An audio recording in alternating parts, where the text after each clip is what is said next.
Labour's Jess Phillips claimed Nigel Farage would empower modern-day Jimmy Saviles with Reform UK's pledge to repeal the Online Safety Act. The Home Office minister waded into the row with the Reform leader sparked by Technology Secretary Peter Kyle last week.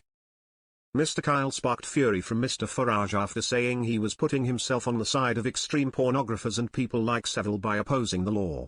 Under rules that came into effect earlier this month as part of the Act, online platforms such as social media sites and search engines must take steps to prevent children from accessing harmful content such as pornography or material that encourages suicide. But Mr. Farage has said the legislation threatens freedom of speech and open debate.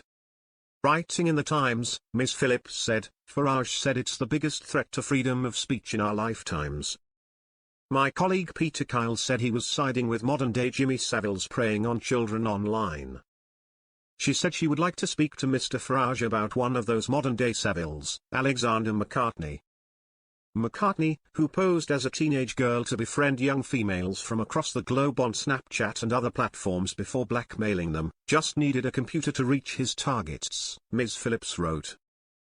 Believed to be one of the world's most prolific online offenders, McCartney abused at least 70 children online and drove one girl to suicide. Ms. Phillips said the Online Safety Act exists to try to provide a basic minimum of protection, and make it harder for paedophiles to prey on children at will. She said police have told her that paedophile networks use normal websites where their parents assume they're safe to coerce and blackmail young people. Perhaps Nigel Farage doesn't worry about that, there's no political advantage in it, and no clicks for his monetized social media accounts. But I do. I worry about what it means now and what it will mean when boys reared on a diet of ultraviolent online child abuse are adult men having children of their own. I can't ignore that, neither can Peter Kyle, and, most importantly, nor can millions of parents across the country. I defy Nigel Farage to tell me what any of that has to do with free speech.